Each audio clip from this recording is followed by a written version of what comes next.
If you're looking to create, grow, and sustain your wealth, download and subscribe to the Pain Points of Wealth podcast at BeBullish.com with Bob, Ryan, and Chris Payne. It's your podcast for market insights, money tips, and real talk on the economy. Download and subscribe at BeBullish.com.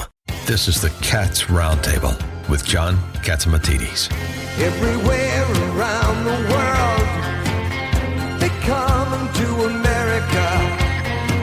Every time that flag's unfurled, they come into America.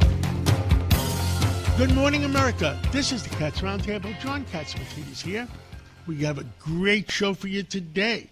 We have Lynn Shaw to tell us about our kids and how we're protecting them. Dr. Peter Michalos, live long and prosper. Katie Pasitny calling in from British Columbia, Canada. They killed all the ostriches. We have Chairman Joe Gruder from the Republican National Committee on what are we going to do in 2026. Doug Schoen from the Democratic Party. Are we crying for the Democrats or are we crying for the Socialists?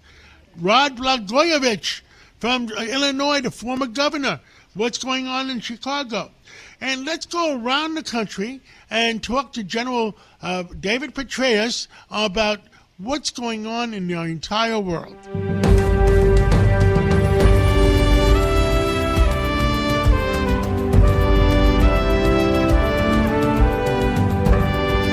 With us today is General David Petraeus, the head of the Central Intelligence Agency. Well, General Petraeus, where would you like to begin today? Well, I guess we could start in our own hemisphere with South America because, of course, the Secretary of War declared yesterday, I think it was, Operation Southern Spear, about how we're going to target illegal drug trafficking that's linked to the Venezuelan authorities, the outcome of which we are not exactly sure what they're seeking. Again, in an ideal world, it would be the replacement of the Maduro regime, this kleptocratic regime that is tied indeed to illegal narcotics trafficking, although largely cocaine out of Colombia. This is not fentanyl. Again, how to bring that about, of course, is the big question. Individual strikes on boats that intelligence, I'm sure, identifies correctly as, again, trafficking in illegal narcotics up into the Caribbean, then either to Europe or perhaps some to the United States. So the question here is, how do you achieve what we think is the objective of the president and of our military operations? And that is, of course, regime replacement in this case, and whether or not these operations will be sufficient to bring that about. And because there's been no discussion yet about whether the operations will be expanded to go after, say, the airfields that are used for some of this stockpiles of, again, coca or cocaine that may be at places from which they're launched by boat or by plane or what have you. Again, I think everyone would celebrate, including the vast majority of Venezuelans, if Maduro were to be replaced, although we'd obviously need to see what it would be that would replace him. It's a country with extraordinary potential. It's been run into the ground first by Chavez and then, of course, by Maduro continuing his approach.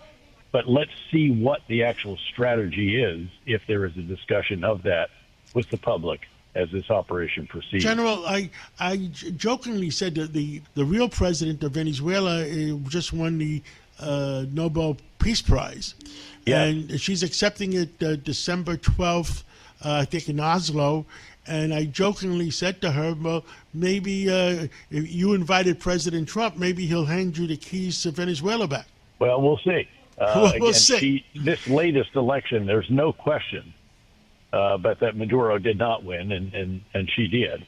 But, of course, that was not the outcome that was declared by the government of Venezuela. And seeing if that could be brought about, again, undoubtedly would be very positive for the country, which once again, economically has been driven into the dirt. And then also in terms of geopolitics and for the region itself as well. So there's not a conduit for cocaine coming from Colombia and so on. And also, frankly, that it is no longer an ally or a partner of Russia and China, which it has been as well, and also, of course, of Cuba. So we're just going to wait and see what happens in Venezuela and hope for the best. I mean, to have a Venezuela become a free nation again would be wonderful. It would be extraordinary. And, of course, it's a nation of incredible potential. Among the largest energy reserves in the world, we still do have, Chevron still has a deal with Venezuela because, as you probably know, although we are a net exporter of crude oil, John, we have to import some heavy crude. We don't produce enough heavy crude for our refineries, and that's one of the sources of this, as is Canada, occasionally still some from the Middle East. But it would be a very positive development, certainly first and foremost for the people of Venezuela, whose future has been mortgaged by the ruinous economic management of the two leaders, starting with Chavez and now his successor. I know, and we do buy a lot of heavy oil from Canada, and we do have our differences with Canada right now. Well, we do have some. I'd like to see those resolved, frankly. Again, with Canada and also Mexico. I was in Mexico this past week. We need to continue the U.S.-Mexico-Canada agreement. I think the single biggest issue for Mexican business leaders and the government, also, though, frankly, for U.S. business leaders, among these should be continuation of what started as the North American Free Trade Act, NAFTA, was then continued, extended by Trump 1.0 as the U.S.-Mexico-Canada agreement. Again, this should be continued as it comes up for review next year. We need to resolve the differences with Canada. There are some legitimate ones, to be sure, and certainly those with Mexico as well. But on the issues that matter most to us, including helping us with the illegal immigration challenges that we had in past years, and then in a variety of other ways, economically, we should want to continue this because, again, it's to our advantage and to their advantage to do that. However many minor issues we may have with them, and also with Canada, for example, the dairy issue with Canada is not trivial, but it's trivial compared to the other issues that are encompassed by the largest free trade region in the entire world. General, President Trump went to China and got their assurance they're going to take care of some of the drugs going in from the Chinese gangs to Mexico. And then we're also conducting a war on the drug lords of Venezuela. Do you see any progress in that? Well, we'll see what happens here. First of all, that meeting between President Xi and President Trump in Korea was very, very important. We needed that meeting to get past the challenges that each of us has created for the other as part of competition, to be sure.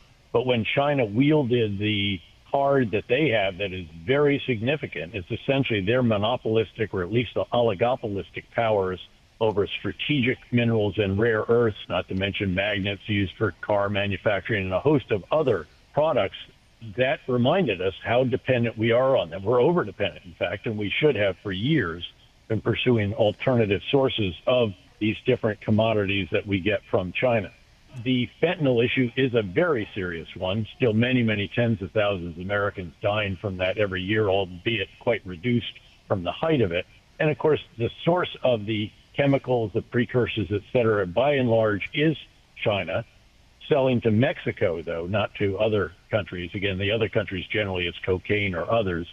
And getting cooperation with Mexico further on this is a big issue, but it starts with China. And it's reassuring to hear China say that they will reduce substantially what it is that they export to Mexico that enables the development of fentanyl and then its transit into the United States in illegal manners. But the U.S.-China relationship is the most important in the world. Again, it was reassuring for the entire world, I think, to see them reach the agreements that at least reduce the tensions for a year or so. So keep in mind, this is more of a truce than a long-term resolution. Understood. But hopefully we can get that in the months, in years that go ahead. Russia, Ukraine. Can you give us an update on that?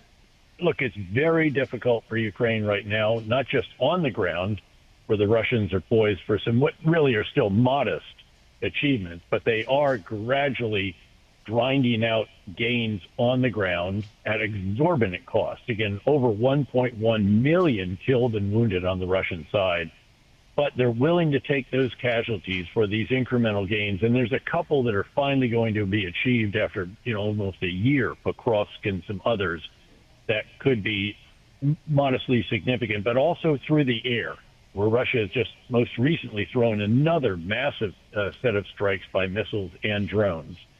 That's notwithstanding, I think there is an opportunity that is somewhat unique now, and I was just in Ukraine for my 7th trip since the major invasion of 2022. The EU just passed the 19th round of sanctions. The U.S., the president, sanctioned Rosneft and Lukoil. That's very significant. There's a big package in Congress that I'd like to see go forward to the White House that would augment that.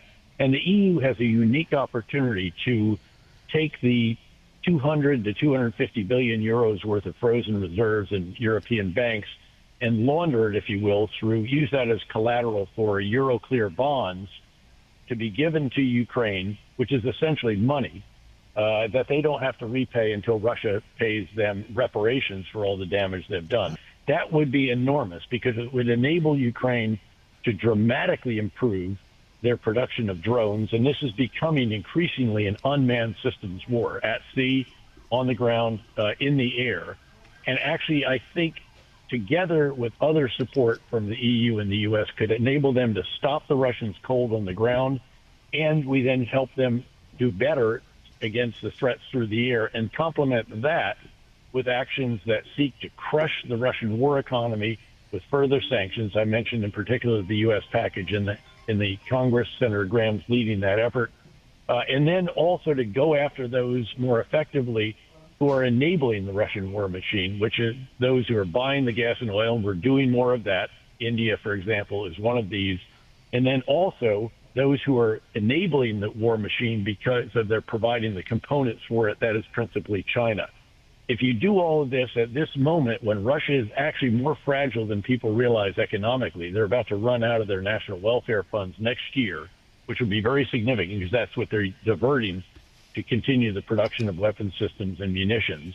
I think you could actually reach a point where Vladimir Putin would actually recognize that he cannot continue the war. And you could get at least a cessation of hostilities, not a long-term one, but if you then also issue threats to Russia if they resume aggression and promises to Ukraine if that aggression is resumed, perhaps you could make that durable.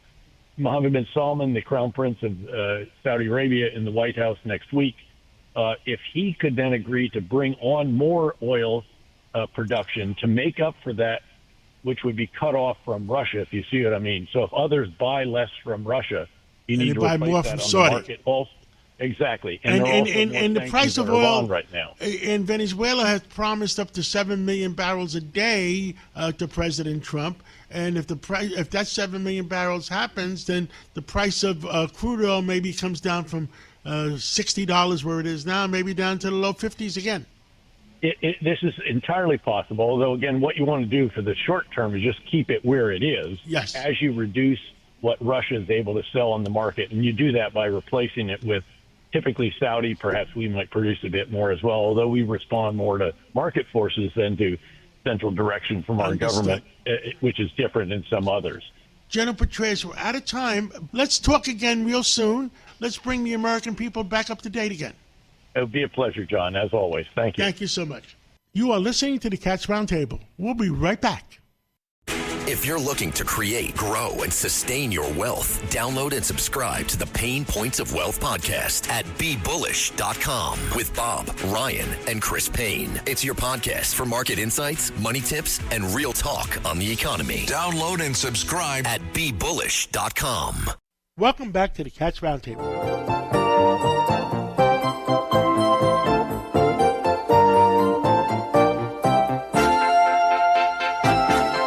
Live long and prosper. With us today is Dr. Peter Michalos, and that is our motto. Dr. Peter Michalos, what do you think? Well, we're going to talk about one of our most important senses, and sometimes we don't realize how much it has to do with longevity, and that's the importance of vision. And it's been shown that because of poor vision, for example, people can die up to 15% more often over a 5-year period, because without good vision, people tend to have falls and they tend to get head injuries, or they can break a hip. And breaking a hip when you're over 65 and being bedridden increases your risk of clots and pulmonary embolism.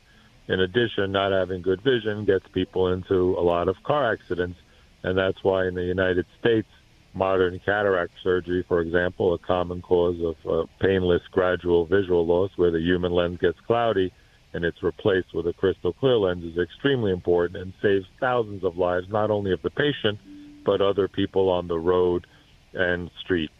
It's also very important to get screening, and for adults, the most important eye exam really starts about age 40, where you get a glaucoma test, which checks the eye pressure. When the eye pressure is high, it squeezes on the optic nerve and damages the back of the eye. Especially important for people who have higher risk for glaucoma, like African Americans and Hispanic, Latino ethnicity have a much higher risk. And these eye exams, I tell everyone they should have an annual one up until age 65. And if you're older than 65, I tell people every 6 to 12 months. There's also a type of glaucoma where the drainage system gets very narrow, and that's much more common in Asians. So it's very important to be checked for something called narrow angle glaucoma. Of course, if people have diabetes, I always tell them to have every 6 months, check the back of the eye for something called diabetic retinopathy, where you can have blood hemorrhage or leakage. And if you spot weld it with laser right away, you can save people from losing eyesight, and that's very important. The other big... Now, the other thing, one more question. That stem cell technology that's being done in New York, there's supposed to be some experimental ones or lead ones going on right now or in December. Have you heard anything? Yeah, well, some of the amazing scientists that are associated with Columbia University are working on stem cells where possibly you can help to regrow retinal cells and improve eyesight in the millions of people who suffer from the next topic I was going to discuss, which is macular degeneration, which is more common in people over 50, especially in women, because they live longer. And if you are a smoker and you have light skin and light eyes, you have almost a 4-fold increased incidence in macular degeneration, especially the blue-eyed people. The other risk factor is high blood pressure. So yes, stem cells will one day help people with many conditions, because stem cells are cells that haven't become anything yet, and they go in the body and they find where the damage is and they do healing and repair. The other fascinating thing is the role of vitamins in protecting macular degeneration. And a large study called the ARID study, they found that a combination of vitamin C around 500 milligrams, vitamin E around 400 international units, lutein and zeaxanthin, which are pigmented compounds, and also zinc given with a little bit of copper, 2 milligrams, because we know that zinc actually blocks copper absorption, and that can be a problem. And that cocktail, called the ARID formula, actually slowed down macular degeneration, the dry type, and some people got better and reversed some of the symptoms. So that's why we commonly hear about a vitamin called the ARID formula. And then there's the wet macular degeneration where you have leakage, but now they have drugs that you can inject in the eye, and some of the great work from Columbia University trained George Yancopoulos of Regeneron developed an amazing medicine that actually can stop the leaks and the growth of new blood vessels in the back of the eye, and that has saved literally millions of people from losing eyesight. So it's important to get your eye exam. It's important for longevity, and seeing is very important as we age, so we can see this beautiful world and enjoy the visit on the planet, and keep listening for more health tips on how to live longer. Thank you so much for bringing all our listeners up to date. God bless you, and God bless America. Thank you so much. Thanks for always getting the truth out on the Cats Roundtable. The Cats Roundtable. Let's go to British Columbia. And with us is the Katie Passetny, the farm owner of where the ostriches were murdered, killed, exterminated, whatever you want to call it. It was... there's no words for me to say it. Katie, how are you feeling today? Hi, John. We're broken. We're broken because the Canadian government came in and waged war on our family on November 6th, and we did everything right, and these animals did nothing wrong. They were never tested. Not one of the animals that were barbarically shot down in the middle of the night in the pouring rain in a kill pen that they designed for them with professional hired marksmen, came in and shot our animals that were lured into their kill pen, trusting humans. Katie, I hate to interrupt. They were never tested, and they did not allow the United States government, the FDA, and Dr. Oz to test them either. Yep, that's right, John. So we've had offers of collaboration from RFK, Dr. Oz, you, everybody saying, stop. There's nothing but opportunity in these prehistoric, beautiful animals that have been alive for 35 years. They held the key in their egg yolk of antibodies and resiliency, therapeutic advantage over vaccines. They could have, and that's where we went wrong. I know that Big Pharma did not want anything that would threaten the human reliance on vaccinations for survival. That's where we went wrong. We had a target on our back. It's very clear to me. The ostriches have survived millions of years on this planet, but they might not survive the Canadian Food Inspection Agency, and they didn't. See, and I they don't want to barbarically necessarily did it. blame the government. I mean, the only thing I blame the government, the Canadian government, for is not having the courage, maybe, to stop it. But it's the people at the CFIA that I think were something we don't know about. And Katie, and I said to you, we may offer a reward of either $25,000 or maybe even $50,000 to whoever knows something that we don't know that's going to bring justice to the situation. I appreciate that so much because somebody out there does know. There will be somebody. This is too big, and the world is mourning right now because this has started a new war, and it's not one with weapons, but this is a war of accountability. And somebody in the Canadian Food Inspection Agency knows exactly why were they really here. Why did they really want them dead? Why did they spend millions of dollars protecting animals for over a month to kill them?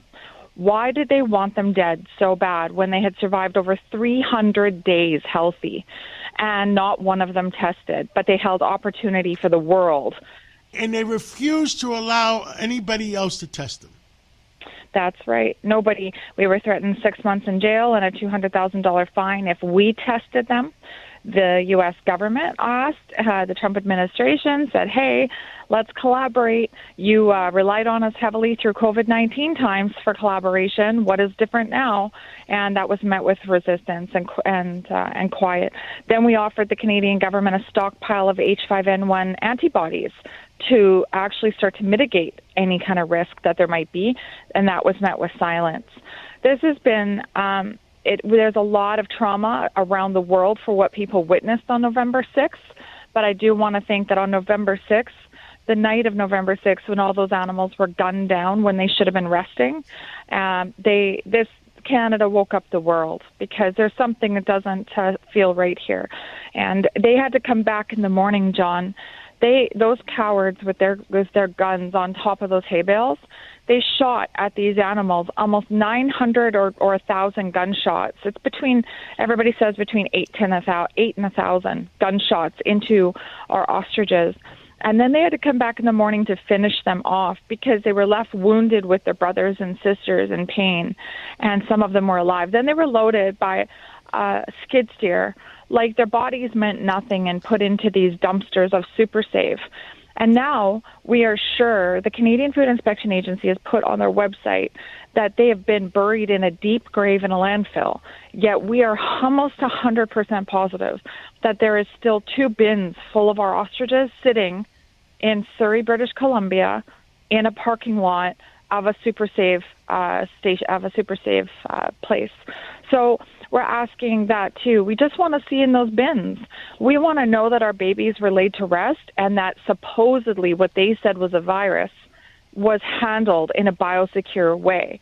Because if we all know that this was not about virus, that this was about ego, about power, and it was about Big Pharma. That is our opinion.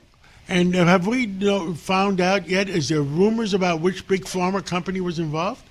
No rumors as of now to what Big Pharma company is involved, But I know because that if it's a big pharma company and they do business in the United States, we're going to bring charges to them in the United States. Yes, I can't thank you enough, John, for everything that you have continuously done here. You are an animal advocate. I'm a huge animal advocate, and I would fight for any animal. And this was completely barbaric murder. This was a mass murder in Canada of animals that have feelings and were in fear and trauma, panic, and searching for hope in the middle of the night, looking for the hands that loved them, and we couldn't get to them. We just sat there screaming for that gunfire to stop because it rang out for hours and hours, and we knew that they were right there, and we couldn't save them.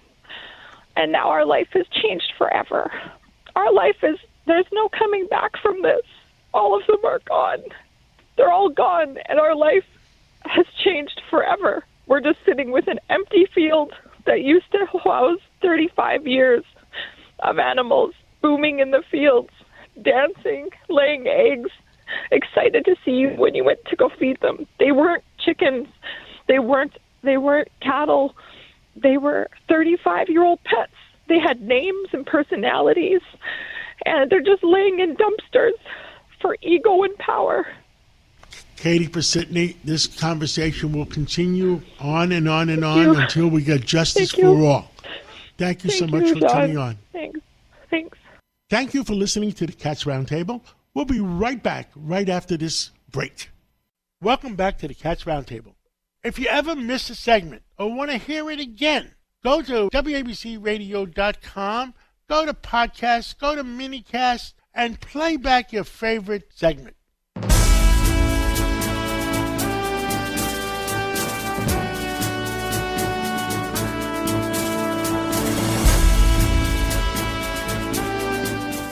What is today is Joe Gruder, the Republican National Committee chairman. Well, Chairman Gruder, congratulations on bringing the country back this week. How does it feel to have a big win? Well, listen, John, at the end of the day, the Democrats, after 43 days of holding Americans hostage, they got nothing, not a single thing in the final bill. And so, yes, it's a win for getting America back to work, but the losers are all Americans. I mean, the fact that the Democrats are willing to do everything they possibly can to stop the president from being successful at anything just shows you how they've lost reality and what they're willing to do. And it should reinforce, our message of that this is why we got to win the midterms. The Democrats, they're going to do the same thing for 2 years if they win the majority in the House or the Senate. So that's why everything we do we have to stay on the plan that we have, and we have to win the midterms at all costs. So now there's a disaster in the Democratic Party. The socialists are trying to make the Democratic Party theirs. Any gut feeling? I mean, what the heck is going on in the Democratic Party? Number one, any common sense left? And is there anybody with courage enough to stand up against the socialists? No, it's not. And what you're seeing across the country is more candidates on the left, of the extreme left, the Mamdani and AOC and Bernie Sanders left, that are raising their hands saying that they want to run. And listen, we know what communism and socialism will do to a system. Go look at the countries that have it right now. 90% of their population is in poverty. And for people to think that this is the path to prosperity in the American dream, we failed. Our education system has failed the fact that people are voting these candidates in. To me, I don't understand it. But listen, we're going to do everything we possibly can to highlight what their policies will do at the end of the day. And there's no such thing as a free lunch. It's only poverty and misery and a path to despair and devastation in our local communities. The president's done such a great job of trying to appeal from day one. There's been nobody that's gone to bat for the average American more than the president. He is literally doing everything he can to make sure we reverse the damage that Biden did. And listen, the last 50 years, all of the presidents sold the American workers down the street. The President Trump is the first guy to actually bring investments back in to try to prop up the manufacturing base and try to help our communities. we're going to ride his back all the way to the midterms. But yes, I have no idea why the left is clinging to these far left socialist extreme positions. But listen, that's where their base is, and so they're placating to them. There is more working people, there's more union people in support of President Trump and the Republican Party than any time before. How do you see that going forward? Well, listen, he genuinely cares about the well-being of Americans, and that's all Americans. He wants our communities to be strong. He wants there to be, why do you think he's closed the border and he's shooting missiles at these drug boats? He's eliminating the poison that's killing our kids on the streets. He's a law and order president. He's doing everything he can to get reinvestments back into our communities. But listen, it took, Biden had 4 years and he literally destroyed the economy, Biden inflation, the prices going through the roof. That's created the situation that we're in now, and it's the president that's slowly clawing everything back. We've seen a real drop in prices in gas, a real drop in prices of eggs and at the store. But listen, I feel for everybody out there that's suffering as a result of the previous administration, but the president's working overtime to go to bat for the average American out there. When President Trump was the president of 45, oil was at $50 a barrel, $52 a barrel. Then under President Biden, it went to $90 a barrel. We made Iran rich, we made Russia rich, and made the American people poor. Now that President Trump is back again, oil is back to $55, $58, $59 a barrel right now. And the price of gasoline is going to come down further and further and further. And once President Trump is able to kick Chairman Powell in the butt, interest rates will come down so people can afford homes again and be able to get 30-year mortgages and maybe 50-year mortgages. And there's $17 trillion or $18 trillion, he said the other day, that is going to come into America as investment. I mean, the stock market is hitting an all-time high. I mean, he's doing everything possible to make the American dream. Yes, and he's doing a great job. And listen, we need to highlight it more, and he should be celebrated because, like I said, here you have a president who's literally going to bat every single day for the average Americans, trying to do everything he can to make sure people have a path to the American dream. And wait until the Invest Act kicks in. We're only a couple of months away for every child under the age of 2 to start off with a Trump bond with minimum $1,000 in the account. It's going to be available to every kid under the age of 18. This is a game changer. How do you fight socialism, John? Well, you show people the capitalistic system, and you give them a path to where they can participate in the successes. And it's going to be a game changer for everybody, for the country. I'm so excited that that bill was passed and that we're going to push this.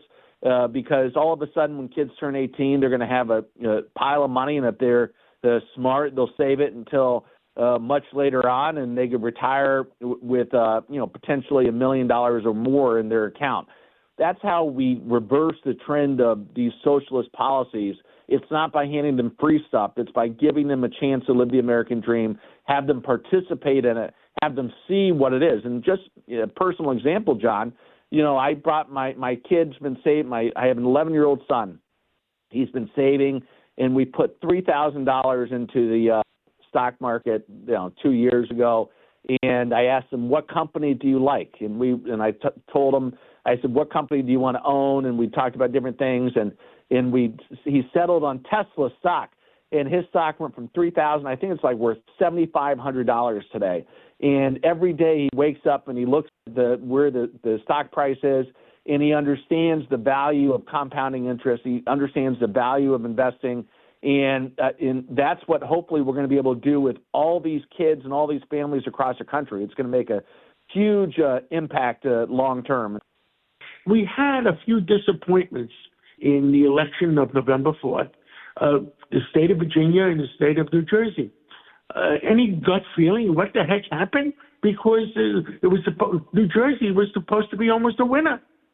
Yeah, listen, and I campaigned with Jack Chiarelli a couple of times. He had the X factor. He's a great candidate. I hope he doesn't go away. I hope he runs for Congress or some other position. The guy is a winner. He has what it takes. But the problem is sometimes, and I always say this, sometimes you have the best candidates in just the wrong states. And what happened in New Jersey and Virginia, if you look at the voter registration and the makeup of their states, people went home and voted their jerseys. So the results weren't necessarily unexpected. You know, we all had hopes that Chiarelli would pull off a victory, but at the end of the day, people voted the party line, and he was unsuccessful. But he's still a great candidate. You know, I thought his message was a winner. But listen, people are the left. They're being drawn under the fake promises of the free giveaways in La La Land. But if they're actually paying attention to the real issues, we won. But like I said, at the end of the day, we're going to continue on the plan that we already have in place. That plan is to make sure that we win the midterms. We are gearing up where, people can go to swampthevote.com to sign up to help be part of our overall efforts. We have to win. What you saw in the first 43 days of this shutdown is exactly what the Democrats are going to do. They're going to be obstructionist. They're going to impeach. They're going to investigate. President Trump's all the momentum, all the good things that he's doing, it's all going to come to an end if we don't win the midterms. And if you think that somebody didn't do enough or, there wasn't enough activity, go to swampthevote.com and get involved. Doesn't matter where you are, but join the movement because we have to win the midterms. That's the bottom line, John. Chairman Joe Gruder, Republican National Committee. We have to continue these conversations, but God bless you and God bless America. Thank you so much. Thanks, John. Have a great one. Bye-bye. The Cats Roundtable. Where the heck is the Democratic Party going? And with us this morning is Doug Schoen, and he's one of the top Democratic strategists. Doug Schoen, I am sick to my stomach of what's happening to the Democratic Party. What the heck is going on? Well, it is a near-death struggle, John, between the ascendant progressive wing that is intolerant, hostile, and frankly has embraced the Democratic Socialists like Zoran Mandani, and moderates like me, and you used to be a moderate Democrat till the Democratic Party moved away from you and you made another decision, which I respect. But fundamentally, the left is on the ascendancy. Moderates are getting weaker and weaker, and people like Senator Schumer are caught in the middle, coming under fire from the left for not being aggressive enough and from the center-right from not standing up more for traditional middle-of-the-road values and policies. I saw what happened to Senator Schumer. Last time he voted to go with the deal, and he got criticism up the gazoo. Yep, this time he voted not to go with the deal, and he got criticism up the gazoo. Correct. So you can't win with these socialist people. No, it's their way or the highway. And, you heard, as I know I did, Zoran Mandani's speech on election night. Most politicians who win on election night are graceful. He basically said, we're going the socialist direction, and if you don't like it, too bad, and stay out of the way. And now in New York City, you have Jerry Nadler's seat open, and I understand there's like 5 or 6 or 7 people want to run for it. I don't know who's going to win. It will be a contested primary. There'll be 5 or 6 legislators, people like Jack Schlossberg, the grandson of JFK, will run. It's impossible to say who's going to win, but we can say the party will be divided, polarized, and dysfunctional. Any solution that you could see? I mean, Fetterman, the senator from Pennsylvania, seems to have a lot of common sense lately. Can you talk to us about Fetterman? Yes, I think Fetterman does have a lot of common sense.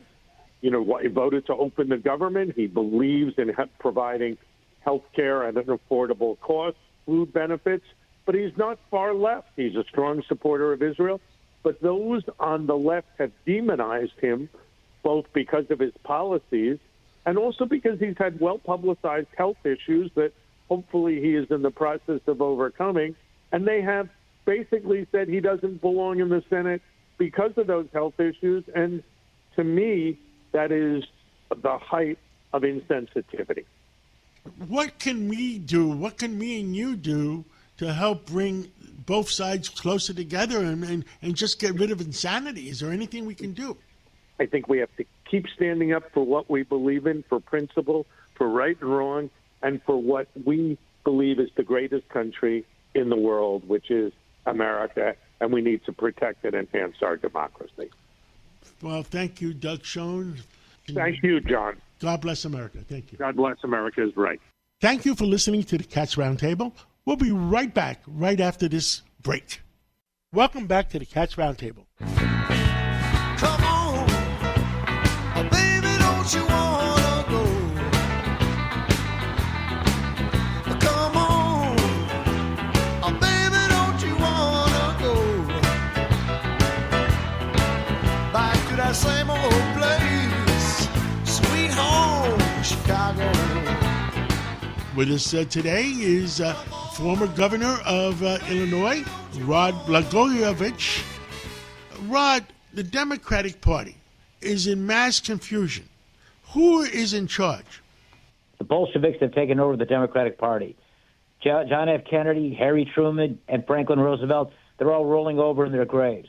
This Democratic Party would be a party they would not only not be in, but they would fiercely oppose, because all three of them understood the threat and danger to our freedoms, particularly Truman and Kennedy, from, communism and socialism and, tyranny. So it's a very different Democratic Party today than it really has ever been. And it's among the reasons why I think we as Americans need to wake up to what the real danger is, because it's a convenient thing to attack billionaires, because most people aren't billionaires, and you're not losing a lot of votes attacking billionaires. But that's rhetoric. What they're really after is the middle class. And the United States will cease to be the United States if we don't have a healthy, vibrant, strong, and free middle class.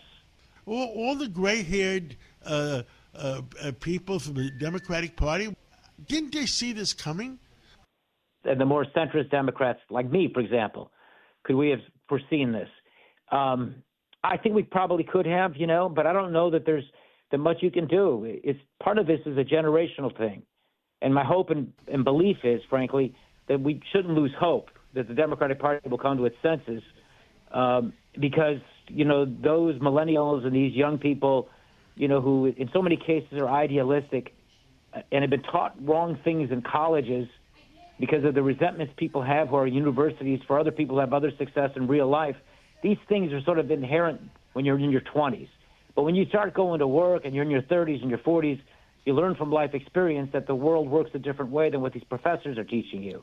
So I do think that in some respects, this new generation, like previous generations who have sort of rebelled against, the generation before them, that they'll catch up and they'll come to their senses. But there is something a little more sinister about this movement, and it is because there are forces all over the world that have changed dynamics. And the role the United States is playing today is different than what it was in the previous century. And so the threats that are coming to our country from within isn't just, mass immigration, violating the immigration laws. It's also the ideas that are coming into our country. We have economic conditions that President Trump inherited. It's ironic and interesting because it was the Democratic Party that kind of created a situation where we have an economy filled with high inflation, and it's hard for young people to get, be able to buy a home. It's hard for them to be able to afford things. So I do think that there's something a little bit more dangerous about this generation and its views, because they're not, just sort of left center. They're hardcore socialists, communists, and there's a tremendous amount of anger among the activist left wing of today's Democratic Party, so much so that many of them actually embrace violence. It's not an exaggeration to say that. So it's almost as if part of the Democrat Party is socialist, communist, and somewhat anarchist. And that's why it's important for all Americans who love our country to be vigilant and be aware of what's going on. Governor, you were the governor of a big state of Illinois, and now what the heck is going wrong with Illinois? Well, what's going wrong in Illinois is what's going wrong in New York City and what's happened in other places, Democratic cities, where the Democrat Party, the Democratic leaders have decided that they're going to be basically sympathetic to the criminals, to those who are violating the rules, of violating the laws, not just illegal immigrants, and giving sanctuary to them by creating sanctuary cities, which basically is saying to, well-intentioned people who are looking for opportunity to come to America, but they feel like they can come here illegally because they're being told by political leaders in America, come to our city, we'll protect you, as if our laws don't matter. And then with the street criminals and the gangbangers and the violent criminals and the Democrats pushing things, the crazy laws like no bail laws. It isn't just happening in Illinois or in Chicago. It's happening, as you know, in your city and now with your new mayor. So why is it happening? Radical ideas have become mainstream ideas with today's Democratic Party, and the energy happens to come from that radical left wing. And they're filled with anger, and they're filled with misinformation. And they don't really love America. They actually hate America. Governor, yes. America is under attack in so many ways, and whether it's drugs, whether it's invasion. There's investigations going on at the Department of Justice, and I'm not sure. I hope they're smart enough to find the reason and who it is. But foreign money's coming in, trying to influence our elections. I mean, in New York, the mayor went from 1% to 40% in like 60 days. And unless there's a ton of money coming in, that doesn't happen. I think what you're asking me is a tremendously important question, because I do believe that's fueling what's been happening to the new politics in America, particularly in the Democratic Party. I do believe that's the case. I don't have hard evidence right now, but my life experience tells me, and my life has not been altogether uneventful, right, John? I mean, yes. Way up high in the governor's mansion, way down low in a 6-foot by 8-foot prison cell for politics, not for crimes. I've seen how they can corrupt the system. And so when you say, is that possibly happening, I believe it's likely happening. And I bet you with the proper investigation, they're going to find it coming from all different places. And you could almost name the suspects. You can almost name places, like Iran, Qatar, places like that. I hate to say it, but I think those are places to take a look at. It could be different people, China, Russia. Oh, absolutely. China for sure, and Russia for sure. They're trying to they're trying to win the war against the United States of America without using bullets and without using nuclear weapons.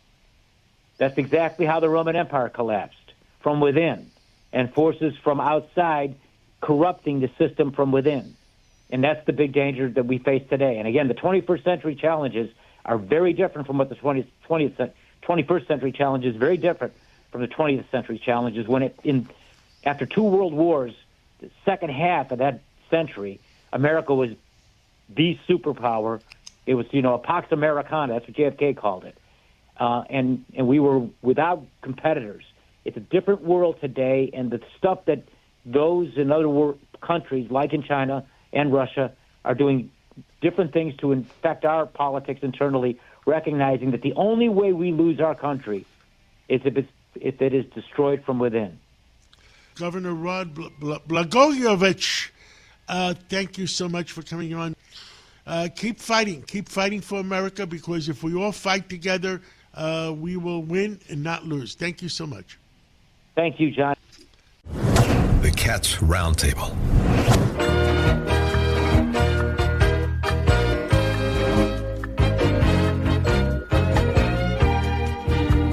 With us today again is Lynn Shaw, and she's with the great organization Lynn's Warriors, fighting for our kids. Tell us what's going on this week, and I'm glad somebody's fighting for our kids.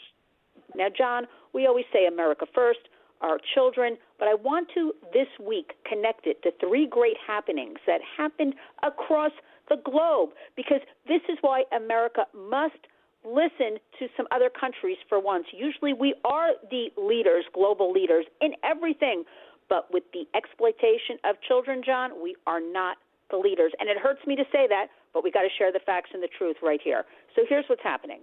Germany's health minister, Worken, announced we are going to adopt the Nordic model in 2002. Germany became what they called the brothel of Europe. They said, we are going to have all these sex workers, their words, not mine, we're going to legalize it. Come on in. And fast forward, they all came in. But here's what I want to say about this. 23 years later, the health minister said, we cannot have this. They are being trafficked. And we have the studies, John, 91 to 97% of people in the sex trade are trafficked, forced, fraud, coercion. That's how they end up there, vulnerable people. They're not people from Germany. They're brought in from the poor African countries, poor, vulnerable women. And we say women a lot. There are men and boys and girls, because usually everybody thinks in the public we're talking about, women. We're talking about men, perhaps. Children are being trafficked. So this health minister said, you know what? We legalized this prostitution. 23 years later, it does not work.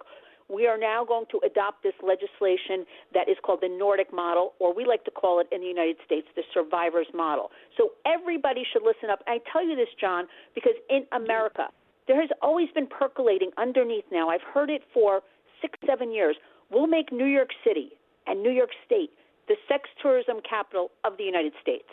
That is a horrifying thought. So if Germany, who did this in 2002 and is saying now it does not work, we have people being trafficked. We can't keep up with this. We can't keep up with the criminals. And children are being trafficked. We're shutting it down. That is proof in the pudding that we cannot have this here. And people have to understand this isn't just some cutesy thing. We're talking about, prostitution. We're talking about kids, criminals. We're talking about homeland security threats, national security threats.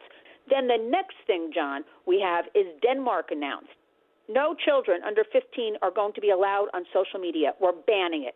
Now, I used to not like that word ban, but we are at a crisis point here in America where we have to do something to protect our children. And there are certain pieces of legislation pending right now in Washington, and frankly, they are kicking the can down the road, John, because they're not addressing it. And yes, we understand we have wars going on and we have all kinds of things happening, but our children, our future adults and leaders are the priority. So everybody better wake up. If Denmark can say, we're having a law now, 15 and under not allowed on the internet. I mean, if I remember Europe correctly, and I don't go that often, Holland used to be the sex capital of the world, or just about. What's going on there? Well, they still have their, red light district and all of that. You don't actually, you're very correct. You don't hear about that. But they will follow suit to Germany. Germany right now is this global leader in this decrim, in these brothels, in these 10, 12-floor brothels. Yes, you're right. It has always been happening there, but they're going to follow suit to Germany.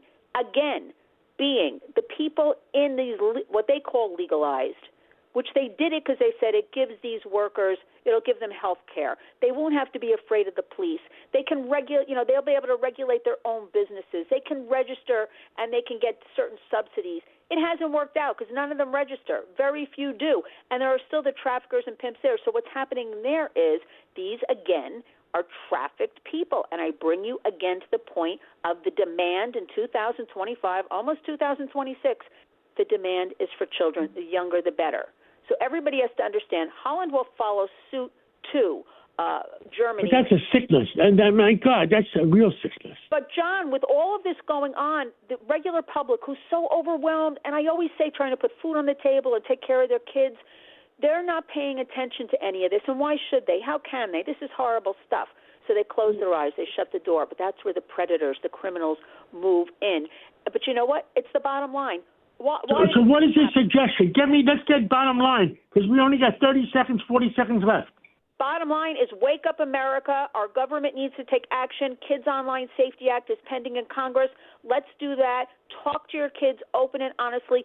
Shut down. Delay is the way. Don't be on the devices, and go and be with nature and get out there and get back to family dinners and start doing it now, because AI is right there on the horizon and we must wake up. Go to linswarriors.org. Honor our hashtag Community Creates Change. Everybody can and must do something now in 2025. Lynn Shaw, what is it? linswarriors.org. .org. Thank you so much, and God bless you for what you do. Thanks, John. Back at you. Thank you for listening to the Cats Roundtable. Every Sunday morning, we'll bring you the latest in what's happening in our community, our country, and the world. Enjoy the rest of your weekend. Have a nice Sunday.